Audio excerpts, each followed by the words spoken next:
Hi friends, welcome to Shri love circle. ಎಲ್ಲರಿಗೂ ವರಮಹಾಲಕ್ಷ್ಮಿ ಹಬ್ಬದ ಶುಭಾಶಯಗಳು.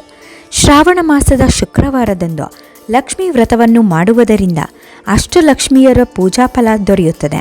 ವರಮಹಾಲಕ್ಷ್ಮಿ ಹಬ್ಬದ ದಿನ ಮನೆಗಳಲ್ಲಿ ಲಕ್ಷ್ಮಿಯನ್ನು ಪ್ರತಿಷ್ಠಾಪಿಸಿ ಕಲಶವಿಟ್ಟು ಪೂಜೆ ಮಾಡುತ್ತಾರೆ. ಲಕ್ಷ್ಮೀ ದೇವಿಗೆ ಸೀರೆ ಉಡಿಸಿ ಒಡವೆ ಆಭರಣಗಳನ್ನು ಹಾಕಿ ಬಗೆ ಬಗೆಯ ಹೂವು ಹಣ್ಣುಗಳನ್ನು ಇಟ್ಟು ಪೂಜೆ ಮಾಡಲಾಗುತ್ತದೆ.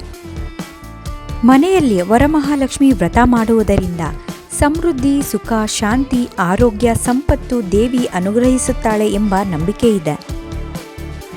ಸುಮಂಗಳಿಯರು ಕುಟುಂಬದವರ ಯೋಗಕ್ಷೇಮಕ್ಕಾಗಿ ಈ ವ್ರತವನ್ನು ಆಚರಿಸುತ್ತಾರೆ. ಈ ದಿನ ಹಲವು ದೇವಾಲಯಗಳಲ್ಲೂ ವಿಶೇಷ ಪೂಜೆಗಳು ನಡೆಯುತ್ತಿವೆ. ವರಮಹಾಲಕ್ಷ್ಮಿ ಹಬ್ಬದ ಹಿನ್ನೆಲೆ ಮಂಡ್ಯ ಜಿಲ್ಲೆಯ ಶ್ರೀರಂಗಪಟ್ಟಣದಲ್ಲಿ ಚಾಮುಂಡೇಶ್ವರಿ ದೇವಿಗೆ ಧನಲಕ್ಷ್ಮಿ ಅಲಂಕಾರ ಮಾಡಲಾಗಿದೆ. ದೇವಿ ಹಾಗೂ ಗರ್ಭಗುಡಿಗೆ ಹಲವು ನೋಟುಗಳಿಂದ ಧನಲಕ್ಷ್ಮಿ ಅಲಂಕಾರ ಮಾಡಲಾಗಿದೆ.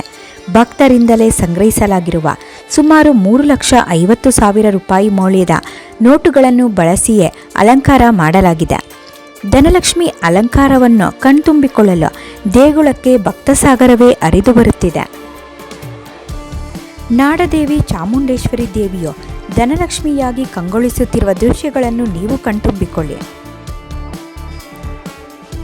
ಹಾಗೆ ನಮ್ಮ ಚಾನಲನ್ನು ತಪ್ಪದೇ ಸಬ್ಸ್ಕ್ರೈಬ್ ಮಾಡಿ. ಮುಂದಿನ ವಿಡಿಯೋಸ್ಗಾಗಿ ಬೆಲ್ ಬಟನ್ ಪ್ರೆಸ್ ಮಾಡಿ.